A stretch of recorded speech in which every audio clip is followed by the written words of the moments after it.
성경은 우리가 예수 그리스도를 믿고 또 주님의 은혜 안에 살아갈 때 기도라고 하는 영적인 채널을 통해서 하나님의 응답을 받고 또 하나님의 역사하심의 은혜를 누릴 것에 관해서 약속하고 있습니다.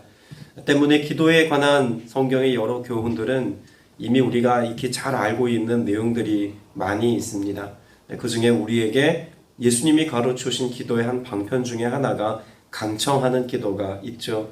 간절히 부르짖는, 그래서 주님의 행하실 일들에 대한 영적인 기대감과 또 믿음의 태도를 가지고 주님의 도우심을 구할 때 주께서 우리의 삶에 합당한 것들로 또 좋은 것들로 응답해 주심에 관한 약속의 말씀들이 있습니다.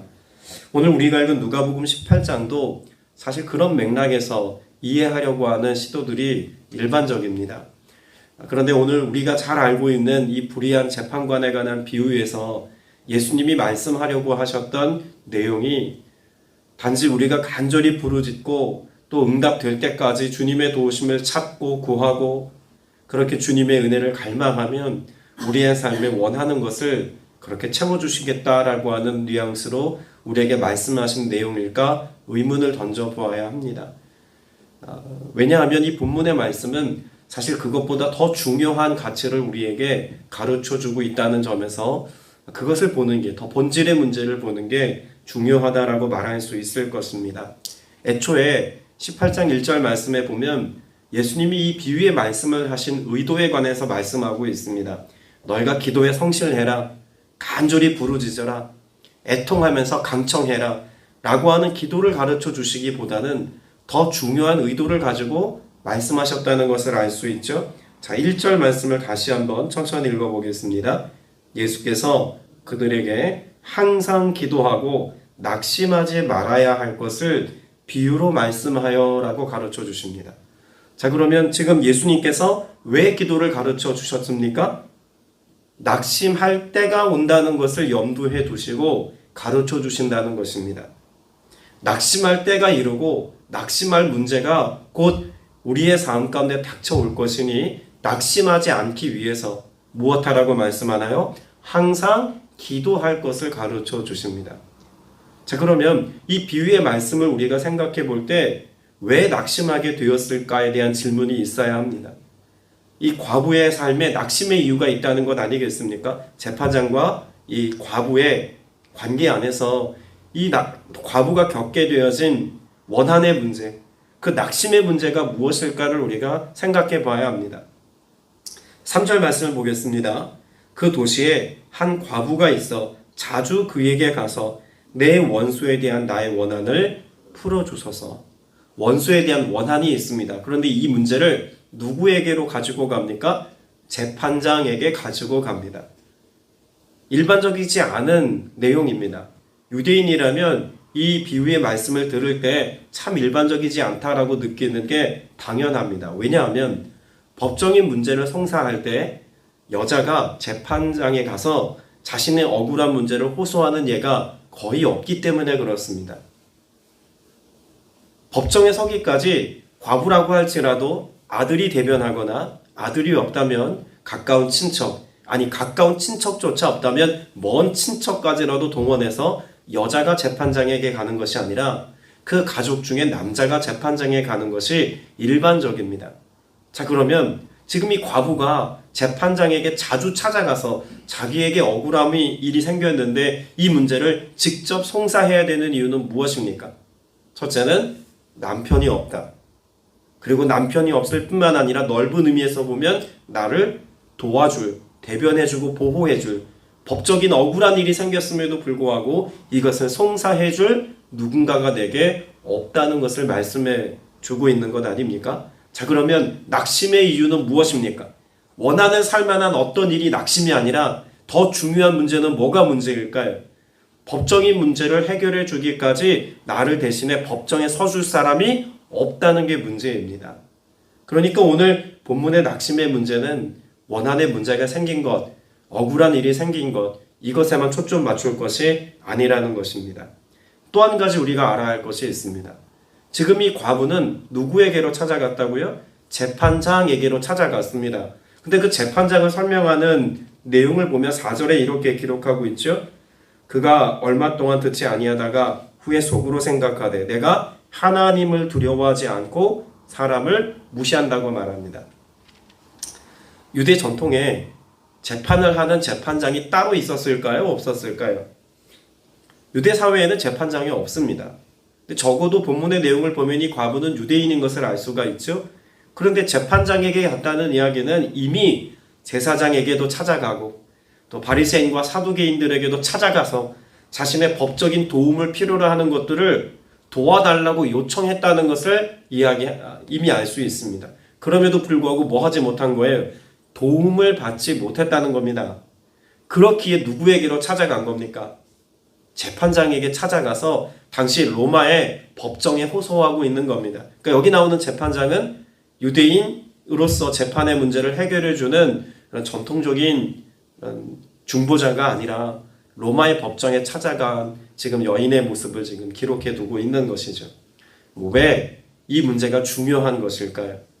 자, 우리가 애초에 과부의 문제를 생각해 볼 때 변호해 줄 리가 없다는 것을 염두에 두지 않았습니까?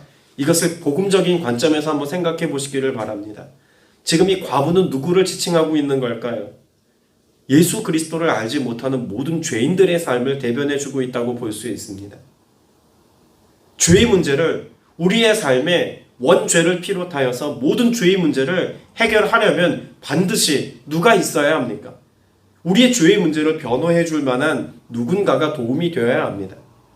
유대인들은 그동안 율법의 문제를 가지고 제사장이나 바리새인이나 사두개인들을 통하여서 죄의 문제를 다루어 왔고 그들의 약함의 문제와 세상에서 당하는 수많은 삶의 위기의 문제들을 그들을 통해서 하나님을 만나는 것을 통해서 문제를 해결했다는 이야기입니다. 그런데 어느 순간 바리새인도 사두개인도 다 돈을 쫓아 살아가는 사람들이 되어져 버렸고 영적인 사역을 감당하는 일에 무감각해지기 시작했습니다. 그들을 통해서 하나님의 은혜가 흘러야 함에도 불구하고 유대인들은 물론이거니와 유대인들을 통해서 이방 땅에게까지 하나님의 이름이 영광스럽게 나타나야 함에도 불구하고 그 기능을 제대로 하지 못하게 되어진 것입니다. 그래서 누가 오셔야만 한 것입니까? 예수님께서 오셔야만 한다는 것을 말씀해 주기도 합니다. 또 한 가지 생각해 볼 것은요. 지금 이 과부라고 하는 차원에서 생각을 해보면 이 비유에서 그저 불행한 여인이라고 말하지 않고 과부라고 말하는 것은 신랑을 빼앗긴 어떤 상황에 대하여서 말씀하고 있다는 것을 염두에 두어야겠죠. 17장 20절부터 37절까지 보면 하나님 나라에 관한 말씀을 이미 말씀하십니다. 그러면서 무엇을 말씀하시냐면 인자가 나타나는 날이라고 말씀하고 있습니다. 예수 그리스도의 십자가의 죽으심, 예수 그리스도의 고난당하심 이런 내용들이 25절에 이미 기록되어져 있죠. 그리고 고난당하시고 십자가의 죽으심을 예수님이 예견하시면서 부활과 함께 다시 오실 것에 관하여 말씀해 주고 있습니다. 자, 그러면 이 과부의 삶을 우리가 비유의 내용으로 생각해 볼 때 신랑을 잃어버릴 날이 곧 누구에게 온다는 것입니까? 그리스도인의 삶 가운데 찾아오게 된다는 것입니다. 예수님 지금은 함께 계시지만 어느 때에 예수님께서 십자가에 고난받고 죽으심으로 신랑을 잃어버릴 날이 곧 오게 된다는 것을 말씀하고 있는 거죠. 그런데 낙심하지 말라고 말씀합니다. 왜 낙심하지 말라고 말씀하나요? 다시 오실 것이기 때문에 그렇습니다. 신랑을 잃어버릴 것이지만 그 잃어버린 신랑을 다시 만나는 날이 곧 올 것이니 속히 올 것이니 너희가 낙심하지 말아라 라고 말씀하고 있는 거예요. 단지 우리가 기도를 열심히 하면 우리가 원하는 바를 성취해 주시겠다가 아니라 신랑을 잃어버린 그날 예수 그리스도께서 고난받으시고 죽으심으로 인하여 우리 곁을 지켜주시던 예수님이 떠나는 때가 곧 도래한다고 할지라도 너희가 낙심하지 아니하고 항상 기도해라. 언제까지 기도하라는 것입니까? 신랑 되신 예수님이 다시 오시는 그날까지, 그 부활의 주님이 재림의 주로 다시 우리 곁에 찾아와 주시는 그날까지 너희가 기도하는 일에 성실해라 라고 하는 사실을 말씀해 주고 있는 것입니다.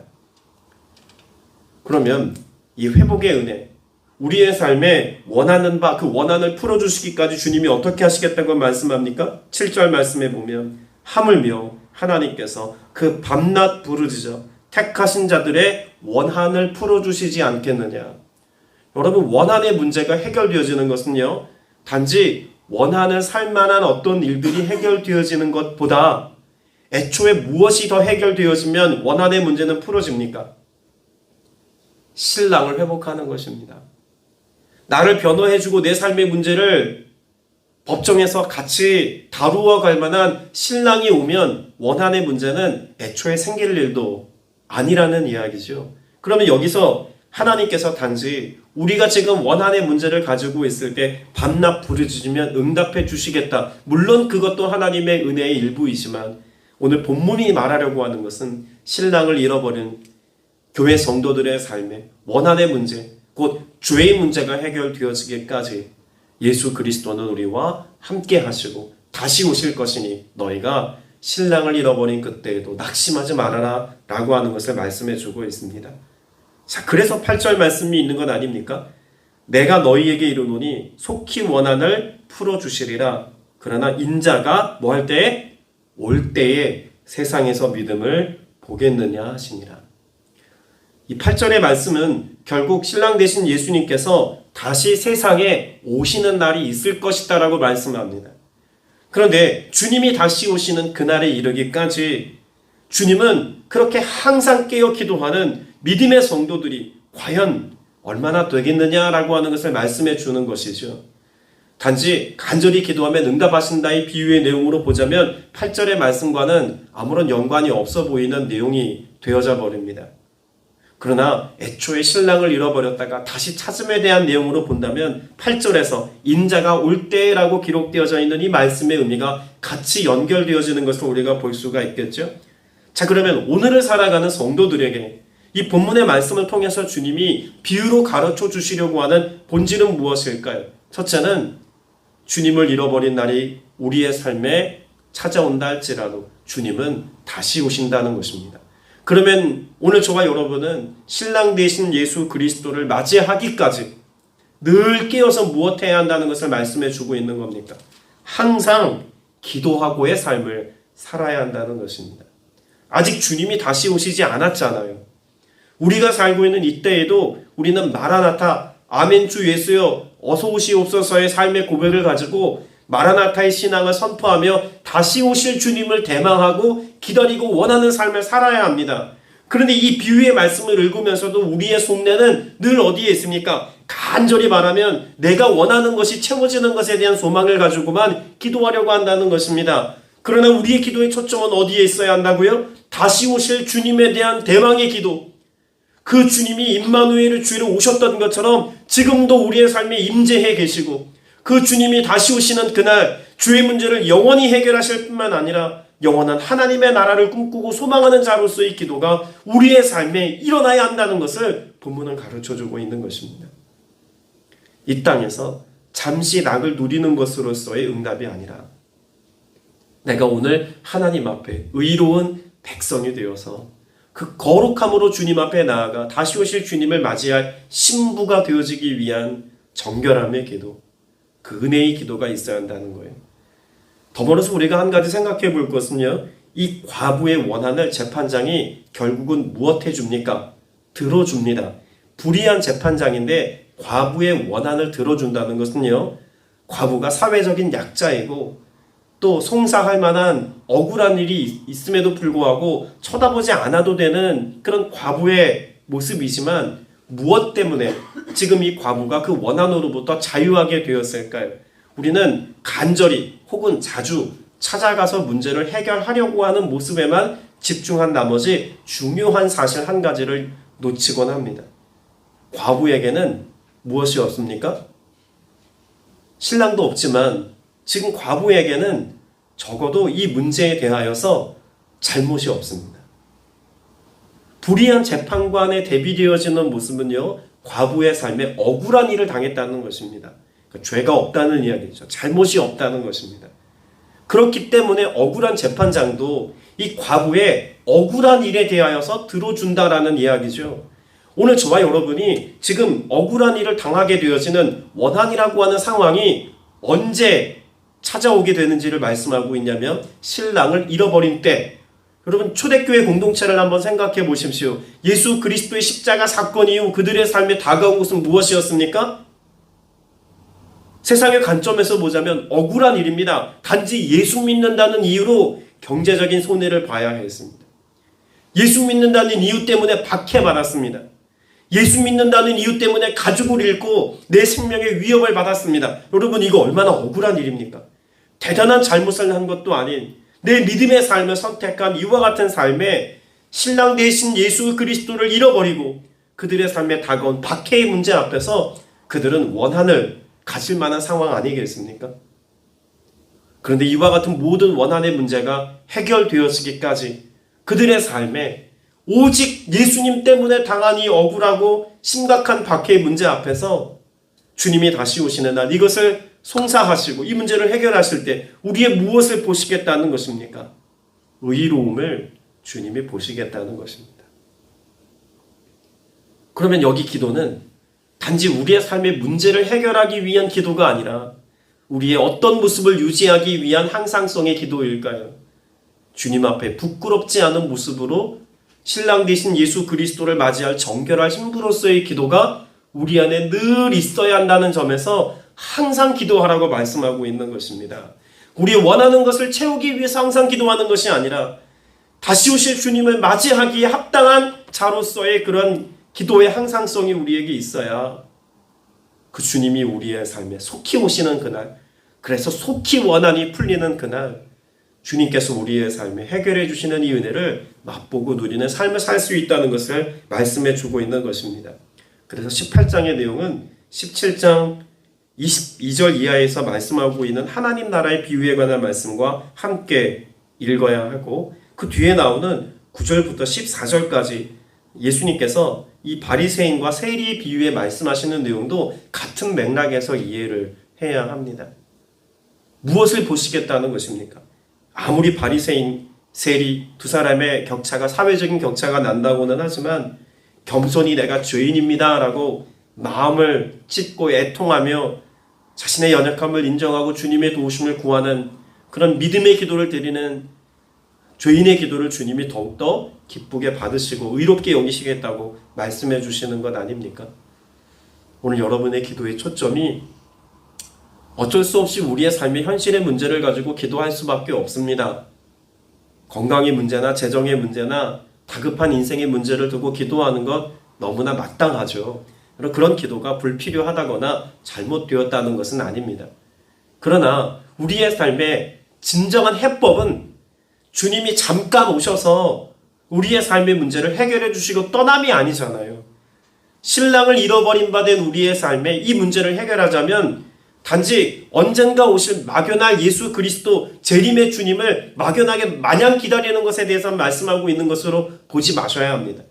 이를 위해서 다른 보혜사 누가 오셨습니까? 성령이 오신 것입니다. 초대교회 공동체가 신랑 되신 예수 그리스도를 잃어버릴지라도 예수님께서는 요한복음 말씀에서 내가 너희를 떠나는 것이 유일하고 말씀하신 이유가 무엇입니까? 다른 보혜사 성령이 예수님이 떠난 그 자리에 오셔서 함께 하셔서 신랑의 자리를 이 땅에 살아가는 하나님의 거룩한 백성들의 삶에 채워주시겠다고 약속한 것 아닙니까? 그러면 우리의 삶의 기도의 본질은 어디에 있는 겁니까?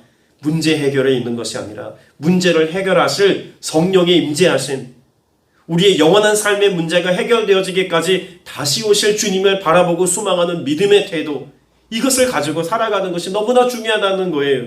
그런데 주님이 탄식하시지 않습니까? 그렇게 인자가 올 때에 세상에서 믿음을 보겠느냐. 주님의 오심이 더디어집니다. 특히 초대교회 공동체는 더 그렇지 않겠습니까? 주님이 속히 오신다고 말씀하셨습니다. 요한계시록에도 예수님의 오심에 관한 약속은요, 내가 속히 오리랍니다. 그리고 오늘 본문에서도 속히 원한을 풀어주시겠다고 말씀합니다. 초대교회 공동체는 이 속히라고 하는 말씀에 얼마나 마음을 쓰고 또 여기에 염두에 두고 기도했겠습니까? 그런데 속히 오시겠다는 주님의 때가 우리의 시간과는 달라서 길어집니다. 오래 지속됩니다. 그러다 보면 뭐 하지 않게 됩니까? 신랑 되신 주님을 기다림을 포기하는 이들이 생겨나게 되고 기도하기를 중단하는 이들이 생겨난다는 것입니다. 믿음을 포기하게 되는 거죠. 믿음의 삶에 성실함을 잃어버리는 것이죠. 그러니까 오늘 본문 말씀은 단지 기도의 성실함이 아니라 믿음의 성실함을 우리에게 가르쳐 주고 있는 것입니다. 항상 기도하기를, 내 삶의 형편이 어떠할지라도. 예수님께서 10처녀의 비유를 통해서도 말씀하시지 않습니까?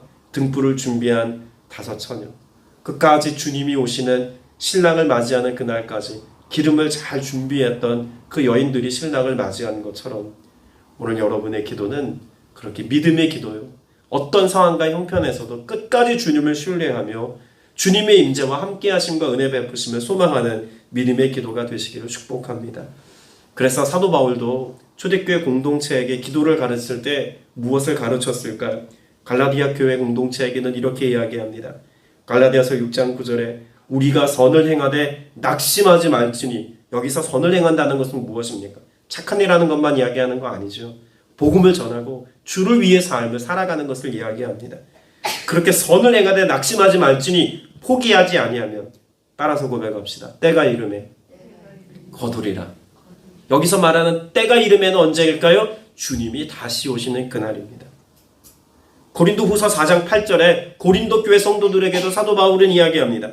우리가 사방으로 우겨쌈을 당하여도 쌓이지 아니하며 답답한 일을 당하여도 낙심하지 않겠다고 말합니다. 왜 그렇습니까? 세상이 우리를 둘러 진친다고 할지라도 우리가 보혜사 성령님과 늘 함께 살고 다시 오실 주님을 소망하면 낙심의 문제에 둘러싸이는 것이 아니라 우리의 피난처 되시고 산성 되시는 주님의 돌봄 속에 살아갈 수 있으니 낙심하지 말아야 한다고 말씀하고 있습니다. 에베소 교회에도 말씀합니다. 에베소서 3장 13절에 그러므로 너희에게 고하노니 너희를 위한 나의 환난에 대하여 낙심하지 말라. 이는 너희의 영광이니라. 결국 이 낙심의 문제가 환난이라고 하는 것을 에베소 교회 공동체에는 더 직접적으로 이야기하죠. 주님을 잃어버리고 박해받는 삶을 살고 있지만 그 환난에 대하여 낙심하지 말 것은 주님이 오시는 그날, 그 박해받고 고난당하는 때에도 여전히 항상 기도한 성도들에게는 영광의 면류관이 예비되어져 있다고 말씀하고 있는 것입니다. 마지막 한 절을 더 보면서 말씀을 맺겠습니다. 로마서 12장 12절에 소망 중에 즐거워하며 환난 중에 참으며 항상 기도에 힘쓰며 라고 말씀하고 있습니다. 오늘도 우리의 삶의 문제는 우리를 어렵게 할 만한 일들로 채워져 있을지도 모릅니다. 세상에서 예수 믿는다는 믿음의 가치 때문에 손해볼지도 모릅니다. 말씀대로의 삶을 살아가느라 우리의 삶이 세상에서 손가락질 받고 미련하다고 어리석다고 판단받을지도 모릅니다.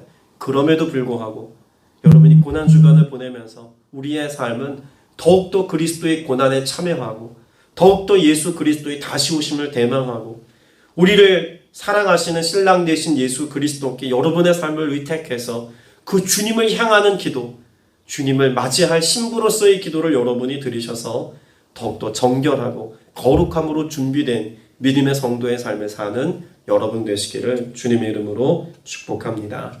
기도드리겠습니다. 은혜가 풍성하신 아버지 하나님, 우리의 삶이 거룩한 신부로 준비되어지기를 원합니다. 다시 오실 주님을, 신랑 되신 주님을 기대하고 소망하는 이 믿음의 가치를 잃어버리지 아니하고 항상 기도하되 주님이 다시 오시는 그날까지 깨어 기도하게 하여 주옵소서.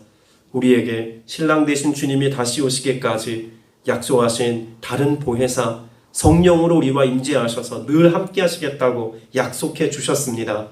과부가 송사해 줄 변호인이 없어서 스스로 그렇게 나아가려고 했던 애씀의 모습을 보며 주님이 안타까운 비유의 말씀을 하신 것은 주님께서 우리의 삶을 과부와 같이 내버려 두지 아니하시고 다른 보혜사 성령으로 오셔서 우리와 함께 하실 것을 더 드러내시기 위하여 말씀하신 줄 믿습니다. 오늘도 성령께서 우리와 함께 계셔서 역사하시고 세상에 대하여, 의에 대하여 승리의 삶을 살아가기까지 역사하시고 내베푸실 것을 믿사오니 성령님 오늘도 우리의 삶을 주장하시고 보호하시고 인도하여 주옵소서. 간청하는 간절한 기도에 합당한 은혜 베풀어 주시고 역사하여 주옵소서. 오늘도 믿음의 기도를 드리며 나아가는 주의 백성들의 삶에 응답과 풍성한 은혜 더하여 주실 것을 믿사옵고 살아계신 우리 구주 예수 그리스도 이름으로 간절히 기도드렸사옵나이다. 아멘.